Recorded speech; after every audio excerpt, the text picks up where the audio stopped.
RTV is an online subscription channel with the weekly weather and questions to be answered as you post them, whereas the Pilot Pro course is aimed at the practical side. With both of these combined together, it produces a thinking, knowledgeable pilot prepared to be able to fly safely in all conditions suitable for their level. At the end of the day, a pilot with a safe attitude makes a very good pilot indeed to enjoy the correct days in which to fly. Hello and welcome, my name's Rob Chisholm and I run a school called Free Flight Brighton.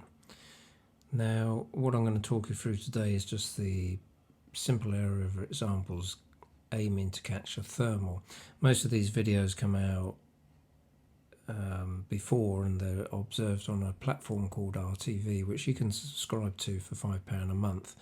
So in this scenario, the students on my Pilot Pro courses are being taught and asking questions about thermals. So I'm just going through some very basic areas, how to visualize and how to intercept. So a common mistake people make is in their glider, they're spending far too much time looking at the glider trying to control the wing, so that's taking up 70% of the time to observe a thermal. The ideal solution would be probably a forward launch, lighter winds, easier to catch a thermal. The reason being the thermal covers the ground at less speed when there's light winds, so obviously no ridge lift. But if you're going to fly in thermic air, why would you want ridge lift anyway? So if there's no wind, you can travel fast, you can catch a thermal. If you go through it, you can always come back. Once you add wind with thermals, it's on the move, it's difficult to intercept. So if there's wind involved and you're doing a rear launch, you really need to walk towards the glider, have it all prepared, but take the tension off the lines, turn and face and look out at what's going on. If your tension's brought back to the glider, it's probably too windy or you haven't got the tension off the glider. But really, in order to catch a thermal, you need to focus on where it is and where it's moving. So in this scenario, we've got the paraglider down at takeoff. It's facing northwest, so northwest, nice sort of airflow to be working with. But on this particular day, the airflow is north-northwest, so it's got more of an Arctic feel. Now that means it's, to a degree, it's going to come from the right at say 1 o'clock, pass by the pilot out the front and leave at about 7 o'clock. So it's going to be, you don't want to take off and go left to the ridge. So I'll show you what I mean by that and what happens. So if we take the pilot, I'll just take him there. If the pilot was to take off here and travel to the left into the bowl, there's no room to maneuver. You can't 360. If they go forwards, they'd fall out of the thermal and so on. So if we bring up a thermal in the bowl, which I think is that one, yeah, that one there. All that happens to the pilot when the thermal gets to this position is the thermal's going to go up and go over the back and leave, and the pilot might go forwards and they'll be in sinking air then. So realistically, it doesn't really help. And obviously, any thermal that gets to this bowl area, what I mean by the bowl area is if your glider's here, this is the sort of bowl area, the airflow, which could be 10 miles an hour, say if the wind here was 10, by the time it gets here, it could be doing 18. The thermal will come up with such a force, you'll go up quick, all right, but you're more likely to incur mental stress trying to keep the glider under control. There won't be much benefit. And the thermal is forced into there and it'll probably split in two and be very mucky, very messy. Not a good place to be honest. So if we go back to takeoff, and we'll try and work out a better way to intercept these thermals. So we've got our glider pilot, and they've maybe spotted a bird, and it could be, let's say, there's a road at Devil's Dyke at the bottom and a landing field obviously, so it's a good 30-second glide to get there, we'll say. So this thermal's beyond that point and it's probably 60 seconds or 1 minute to get to that thermal. Now the thermal and the pilot how are they going to intercept? Because we'll just follow the thermal.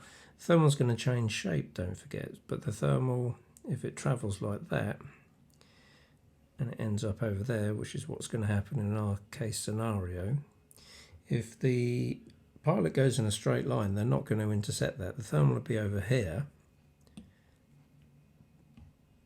I'll take the pilot back, whoops, and the pilot will be over there. So what happens is you totally missed the thermal altogether. You might fly into another one. So we'll go back to get the thermal back to where it was. And we'll put it there.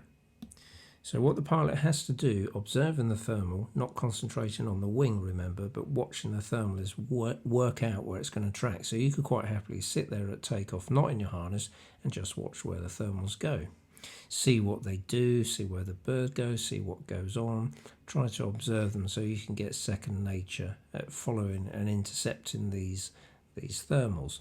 Now, when it's 60 seconds away from the ridge, that's an ample time for you to fly out and get something like that. So it could be a case of you might wait, obviously, and then you could go, take off, go out the front, and then intercept. Now, the thing to do is where you intercept. If you intercept about here on the edge, you'll fall out of the thermal rather rapidly and probably end up at the bottom. So it's probably better to be going away from the ridge and try and get to the thermal when it gets to there so you can pass through it. Now, there'll be something more information coming up in a moment. So if you get there, you've got to calculate the time from when the thermal goes from here when you first saw it to here. Now, let's just say, argument, say 30 seconds. So that means you need to take off here, launch, fly, and arrive there at 30 seconds later.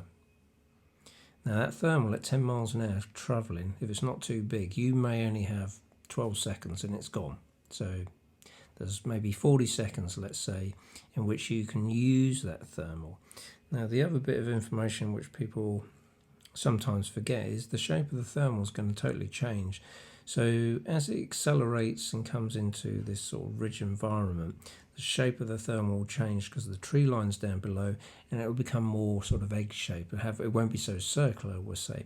So you may want to enter the thermal about here.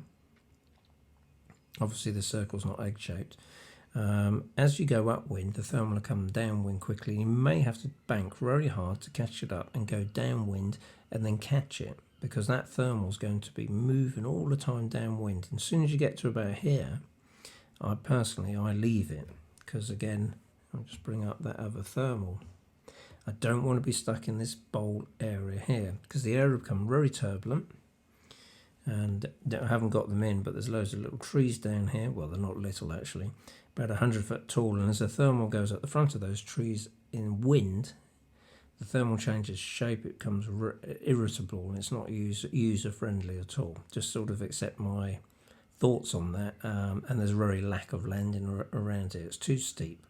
But if you're over here, you've got all of this area to circle in, and obviously make a safe landing if you wish to do so. You could even obviously come back that way and land on top. But remember, it's north-northwest, it's not going to be the cleanest airflow. And you wouldn't come in that way because you'd be going downwind. And these are just sort of very basic areas that you need to consider when you're learning to thermal. Is what's the shape of the thermal? Because if it's nice and round like that, you go round and it's nice. Because you've got to sense the idea and shape of that thermal. As it goes higher, the thermal will change shape again, because the wind is going to have a great influence on it. And as it changes the shape, like a cigar shape, we might say, think of that. You'll have to go downwind, catch it, turn into wind, and then go back into wind where you'll be moving slower, and you want to fly fast at that point. So there's a lot of hand position change. It's not a case of brake right and keep the hand on and just go around in a circle like this. That's for a day when it's light winds and a forward launch. So that's enough information. Any questions for the people on the RTV subscription channel, please ask and post there.